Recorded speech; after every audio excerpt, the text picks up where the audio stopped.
It's time for now. It's time to take a look at what's making the front pages here in France. Clément Bonnereau joins us this morning. Hello to you, Clément. Hi. Let's start with the top story that we're running here on France 24. That is, of course, the evacuation of rebels and civilians in eastern Aleppo, which is still underway. And the press, of course, quite critical of this operation, aren't they? That's right. Just take a look at the front page of Le Télégramme, which is a newspaper from Brittany, and you see here this photo showing a family fleeing the war-torn city. One of the children has a bandage over his head. The other children look anxious and confused. It just gives you a sense, really, of the state of desperation and doubt that residents of Aleppo are in right now. Now, Le Télégramme asks this very important question. Aleppo is being evacuated, but at what cost? The newspaper reminds us that this evacuation operation comes after weeks of intense bombardment by Russian and Syrian warplanes, which have killed thousands, if not tens of thousands, of innocent civilians. Well, the press today also saying that the full recapture of Aleppo is quite the victory for Syria and the Russians. Absolutely. West France is saying it is indeed a victory for Bashar al-Assad and his ally Vladimir Putin.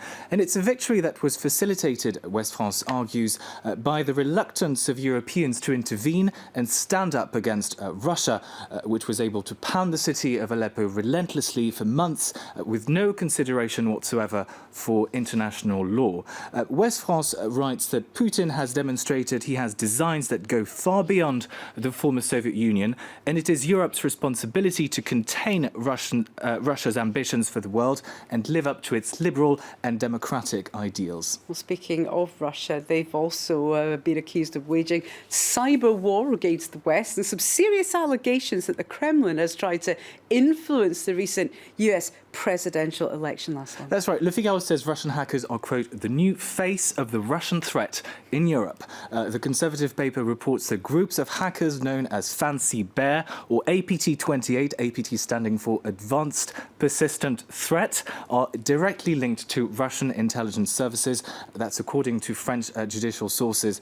These groups have been accused of hacking Western media in the past, including French channel TV5 Monde in April 2015, and are also suspected of trying to influence elections in Europe, including in Germany, where local intelligence services have reported a huge spike in spear phishing email attacks directed at German politicians. And is this all part of some long-term strategy by Putin to extend his influence across Europe?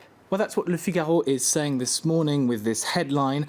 Vladimir Putin is advancing his pawns on the old continent, meaning that he's slowly but surely increasing his influence in Europe. Le Figaro reports that Putin can count on a number of populist allies in Europe, including the leader of the National Front, Marine Le Pen, who has said in the past that she admires the Russian president.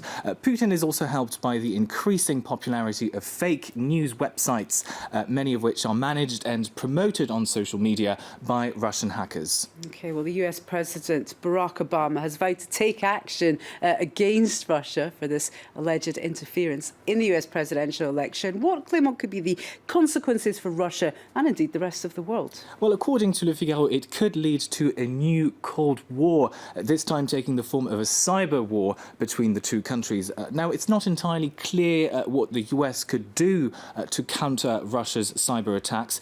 We'll talk about it later in the International Press Review. Le Figaro notes, however, that it is extremely difficult for intelligence agencies to combat cybercrime. Hackers are generally good at hiding their identity. I mean, that's part of their job, and can be based anywhere in the world, Russia, North Korea, even African countries.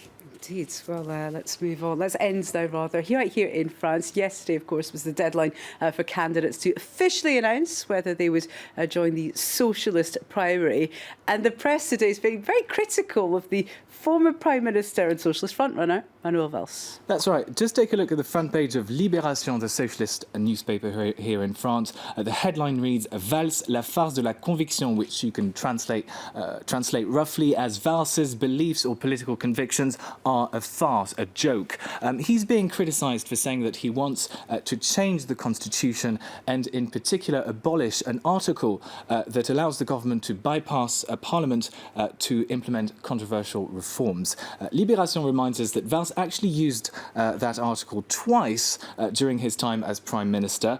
He used it most recently to pass a very controversial labour reform earlier this year. Le Parisien agrees, saying that Manuel Valls is pursuing a risky strategy.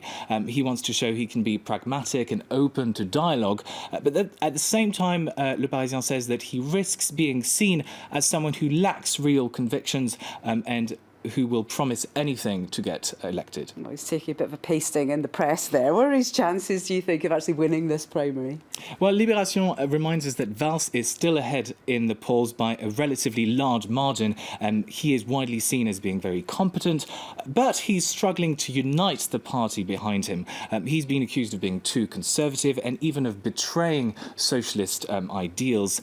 Polls also suggest that if he were to win the primary and run in next year's presidential election, he wouldn't be able to make it to the final runoff. Oh dear. But still, we can't predict anything in this era of uncertain times. Thank you so much. That's Clément Bonneau.